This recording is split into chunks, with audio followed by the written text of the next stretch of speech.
So today we have Jack, aka Wilderbeast, with us, who is the creator behind our video Yoggy, which is in the Elevate Gallery.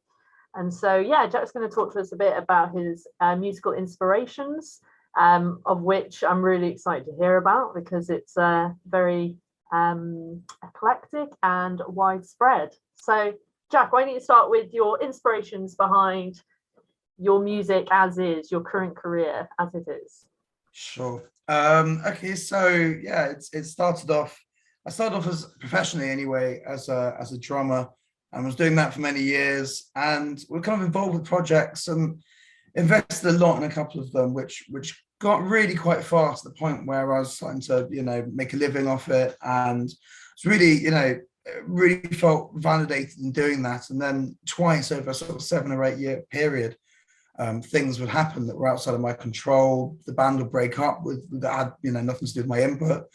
So I kind of got very, very tired of getting to a point and then having to sort of reset. So I basically then decided, well, I may as well start doing stuff myself. And when I was, I had a classical music education. So I was a scholarship kid when I was young and was very fortunate to have had that. So I kind of thought, well, I do have that skill set. I know music theory. I know how the basics work. So I kind of decided to just start writing my own and see what happened. And I had a couple of contacts that I'd sort of built over the years of being a drummer, and people I could just go, look, I've decided to do this. Is it any good?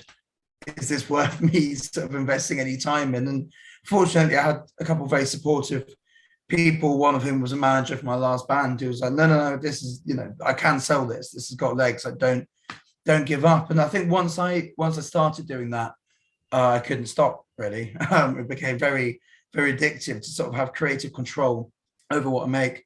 And in terms of the style and stuff, I mean, I like my music collection is very, very varied. And over the years, it started, as I said, with this kind of classical education and kind of drifted into jazz and then folk. And then as I got older, sort of around, early teenage years, I started getting very into electronic music and, people like Left Field and The Prodigy, Junkie XL. Bear in mind, this would have been, without massive giveaways to my age, this would have been, like the late 90s, early noughties. And these very quite obvious, broad influences like Orbital as well is another huge one. As I sort of got more and more into that and started listening to music more and discovering more about electronic music, that kind of led to this spiral of starting a collection. And I've never been able to just hear a track. If I hear a track, I need to own it. Like, I mean, it's obsessive to the extent that I've sweet talked my way past bouncers to get to DJ booths because I can't Shazam a track, and I've gone, I need this in my life. Like, what is it? And as I think part of that sort of voracious appetite to always find and own as much as I can has also very much influenced my style. So as I start to do these deep dives, I discover more about the genres and I'd start to listen to different artists. And then I'd start listening to music from around the world as well. So, it started off very much, I suppose, inverted commas, Western music, largely the UK and American kind of output, especially, UK electronic artists stuff, particularly, again, Orbital, Left Field, Prodigy, this kind of stuff. But then I started finding out others, listen to other styles from other parts of the world. Became very interested in fusing different instruments and sounds from around the globe with this kind of classical music education that I started out with. So, I'd be just as happy at home listening to, Vaughan Williams, the Lark Ascending, on fiddle, as I would be kind of absolutely losing my mind in a Berlin nightclub.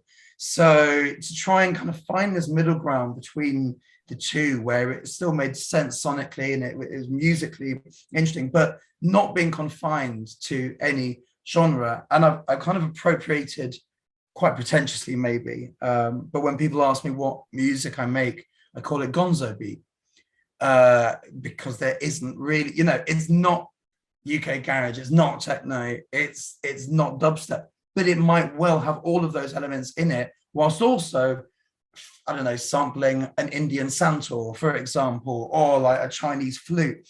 And it's trying to find something that, you know, you can dance to and you can get lost in, but without it necessarily fitting to a genre. And this has kind of proved a bit of a blessing and a curse in a way, because, you know, I'm very happy not being penned to a specific sound, but it also means it can be harder to market your stuff, you know. And it, like, I'm very much looking to sort of get involved with the right labels, but I mean, a lot of these labels will focus on one of those subgenres, you know. And the stuff I make, you know, I've also, as you can probably tell from my now 10-minute ramble, I've also got ADHD, which means that you can start me talking about something and I'll kind of end up somewhere completely different. And I think that also applies to the music I make as well, which is, you know, I often don't, one track will be wildly different from the next, and often within a single song that kind of thing will change. And I think as long as you can still dance from beginning to end, or if it's a more meditative thing, as long as it creates that seed and sticks to it, I'm really happy with that taking place. But I think it's also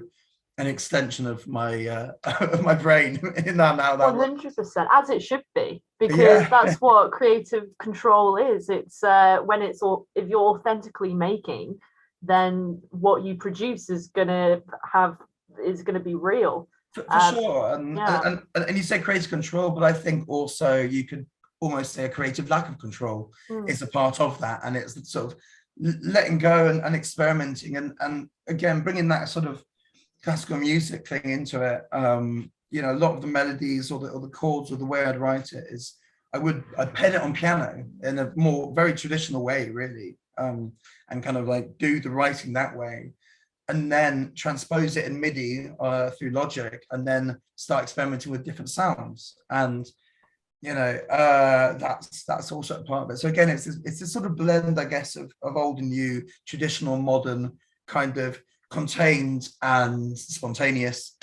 And yeah, another thing I was going to mention as well is I'm very interested in incorporating sounds from the natural world into what I make as well. So in every tune that I've done, which I think, I mean, they wouldn't all be released, of course, but I think I've got about 35.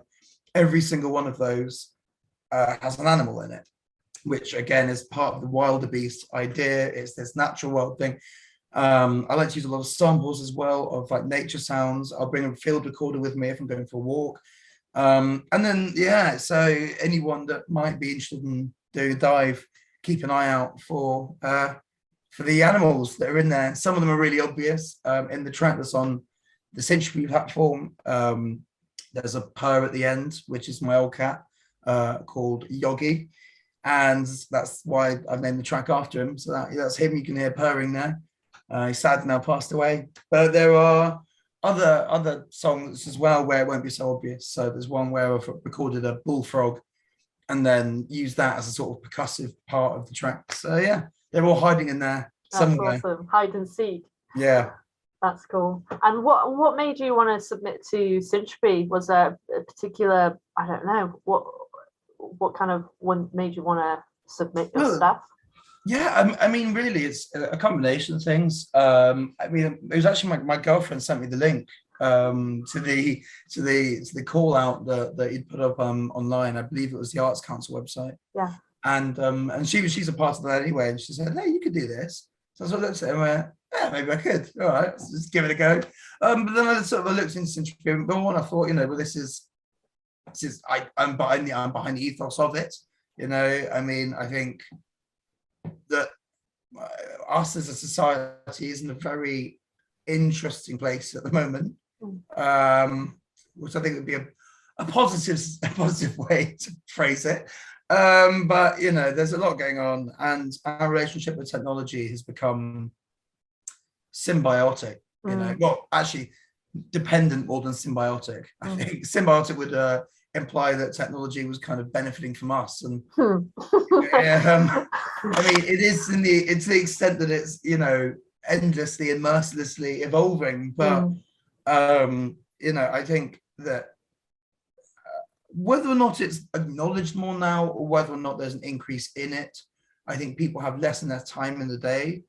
I think people are more anxious. I think that anxiety a lot of the time very much ties in with our relationship to technology, our inability to switch off.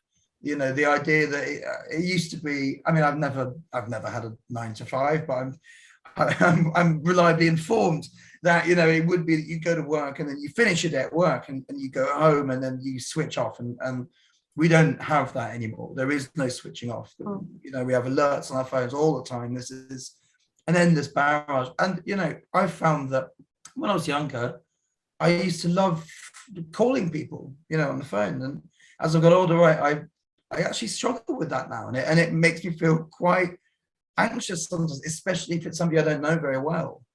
And I, you know, I don't think, and I know I'm not alone in that. And I don't think that is coincidental at all. I think that there's a lot, we need to find time to let go and to switch off. And it's a bit of a cliche to say, but it's absolutely true. And of course, it's ironic that one would use technology such as Syntropy to do that. But I mean, hell, if you're going to use it, then use it for the right things. Well, that's exactly it. And I had a big kind of moral, I wouldn't say dilemma, because I kind of soothed myself pretty quickly into, like, if you know, it's not going to stop the technology, so you have to. So I was like, I've got to create some sort of space where it is a sanctuary and it is a place of peace where people can go, and so, you know, if you can't beat them, join them sort of ethos. So it's like, get all the artists and musicians in to help kind of create this garden. Yeah. I mean, basically, it's a platform where everybody wins, isn't it? I mean, yeah. We get to showcase. You know, it means that people then also have a tool, you know, in order to sort of help with those daily stresses. And it's just very behind it conceptually, you know. And I've really enjoyed looking at the other artists as well, which has been great. So take care. All right, Jack. You too. Have a great day. Thank you. You too.